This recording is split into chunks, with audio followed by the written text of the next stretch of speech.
Assalamualaikum warahmatullahi wabarakatuh. Tapi pun, pemirsa, kembali lagi bersama saya Rista Putri di edisi Baca Koran. Baik pemirsa, informasi terkini dilansir dari Lampung.co.id dengan headline Korupsi 2,1 miliar lebih, pegawai Bank Lampung Unit 2 Tulang Bawang ditangkap, begini modusnya. Polres Tulang Bawang menangkap seorang pegawai kantor cabang pembantu Bank Lampung Unit 2 Tulang Bawang karena menjadi pelaku tindak pidana korupsi sejak tahun 2021 hingga 2023. Pelaku yakni AS 39 tahun, seorang customer service di KCP Bank Lampung Unit 2 dan merupakan warga kota Bandar Lampung. Akibat aksinya ini, 175 nasabah Bank Lampung menjadi korban. Total kerugian negara setelah dilakukan audit dari BPKP yakni sebesar Rp2.125.268.198.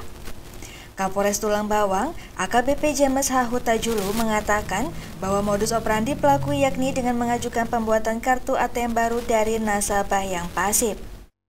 Setelah itu, lanjut Kapolres, tersangka menarik uang dari rekening nasabah dan mentransfernya ke rekening tersangka atau menarik secara tunai. Ya betul, ada 175 nasabah yang menjadi korban. Total kerugian negara setelah audit BPKP sebesar Rp2.128.198, kata AKP James, Rabu 1 Januari 2025. Perwira dengan melati 2 di pundaknya itu menjelaskan, aksi kejahatan pelaku terungkap akibat kecurigaan salah satu pimpinan cabang Bank Lampung kabupaten lain. Dia merasa curiga dengan adanya pengajuan pembuatan kartu ATM baru dari nasabah yang pasif di KCP Bank Lampung Unit 2 Tulang Bawang. Padahal, kata AKBP James, nasabah tersebut bukan berasal dari wilayah kerja dari KCP Bank Lampung Unit 2. Setelah dilakukan audit internal, terungkap bahwa itu dilakukan tersangka AS yang merupakan CS di KCP Bank Lampung Unit 2, terang Perwira Prai Adi Makayaksa Akpol 2004.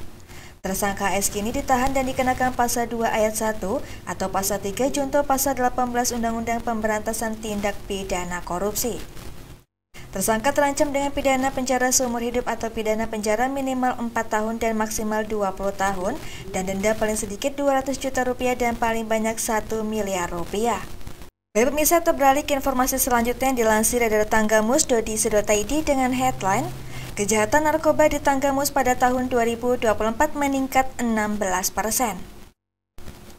Kasus tindak pidana penyalahgunaan narkoba di wilayah hukum Polres Tanggamus di tahun 2024 meningkat dibandingkan tahun 2023 lalu. Menurut Kapolres Tanggamus, AKBP Rifanda saat press rilis akhir tahun 2024, Polres Tanggamus mencatat pengungkapan kasus narkoba pada tahun 2023 mencapai 87 kasus dan pada tahun 2024 mencapai 101 kasus sehingga terjadi peningkatan sebesar 16% pada tahun 2024. Meski demikian, Polres Tanggamus terus menekan, namun perkara kasus narkoba ini tidak mudah karena Indonesia dianggap para mafia adalah pasar yang baik dari narkoba sehingga dari luar negeri pun masuk ke Indonesia.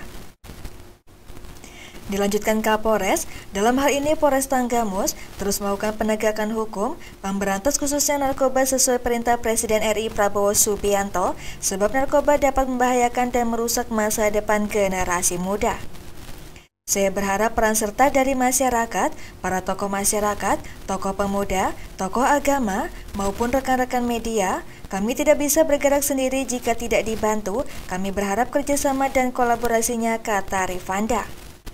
Kemudian, terkait kejahatan kekayaan negara, Polres Tanggamus juga mengungkap kasus baby lobster diamankan sekitar 8.000 benih senilai Rp240 juta. Lalu, penanganan tindak pidana korupsi yang mana telah menyelesaikan perkara atas kasus anggaran dana desa yang mengakibatkan kerugian negara Rp427 juta di Pekon Sukamerna, Kecamatan Gunung Alif. Tahun ini perkara tersebut dan dilimpahkan dalam proses P21 bahkan telah divonis pengadilan, sebut Rifanda. Baik pemirsa, beralih ke informasi yang terakhir yang dilansir dari lamsel.co.id dengan headline TKP 308 Polsek Penengahan berhasil tangkap pelaku pencurian motor milik pedagang siomay. Dari Penengahan melaporkan, Polsek Penengahan melalui tim TKP 308 Presisi dalam waktu singkat berhasil menangkap 2 pelaku terkait kasus pencurian sepeda motor milik seorang pedagang siomay. Pelaku pencurian, J 22 tahun dan penadahnya S 42 tahun, berhasil diringkus berikut barang bukti, membuktikan komitmen Polri dalam memberantas tindak kejahatan di wilayah hukum Lampung Selatan. Kapolsek Penengahan, Ibtu Disko Romadi Alfansyah Subing, menjelaskan bahwa peristiwa pencurian terjadi pada Senin, 30 Desember 2024 sekitar pukul 11 waktu Indonesia bagian Barat di sebuah rumah kontrakan di Desa Belambangan, Kecamatan Penengahan. Korbannya Bapak Badrudin, 24 tahun, yang sehari-harinya menjajakan siomay, baru saja pulang untuk menyetor hasil penjualan kepada pemilik usaha. Saat itu temannya memberitahukan bahwa sepeda motor miliknya tidak ada di kontrakan lanjutnya. Pelaku diduga masuk melalui jendela belakang kontrakan, kemudian menggasak motor korban Yamaha RX Spesial berplat nomor AE3785LK sebelum kabur. Akibat kejadian tersebut, korban mengalami kerugian hingga 10 juta rupiah dan segera melaporkannya ke SPKT Polsek Penengahan. Setelah menerima laporan, TK 308 Presisi bergerak cepat melakukan penyelidikan dan berhasil mengidentifikasi salah satu pelaku, J, warga Desa Belambangan, dan polisi berhasil menangkap pelaku di pinggir jalan Desa Belambangan, Selasa, 31 Desember 2024 sekitar pukul 2 waktu Indonesia bagian Barat. Dalam interogasi, pelaku mengakui perbuatannya. Ia mengungkapkan bahwa motor hasil curian tersebut telah digadaikan kepada S, yang juga warga Desa Belambangan. Tidak butuh waktu lama, S beserta barang bukti berupa sepeda motor korban berhasil diamankan oleh polisi.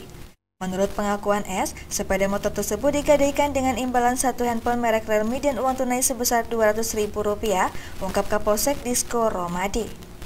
Dalam penangkapan tersebut, polisi menyita sejumlah barang bukti, termasuk satu unit sepeda motor Yamaha RX Spesial, satu BPKB, satu STNK, satu handphone Realme dan uang tunai Rp200.000. Untuk mempertanggungjawabkan perbuatannya, Jumadi dijerat dengan pasal 363 KUH Pidana terkait pencurian, sementara Samyun dijerat dengan pasal 480 KUH Pidana sebagai penada barang hasil curian. Baik pemirsa, demikian edisi Baca Koran ini. Sampai jumpa di edisi Baca Koran selanjutnya. Saya Resta Putri pamit undur diri. Wassalamualaikum warahmatullahi wabarakatuh.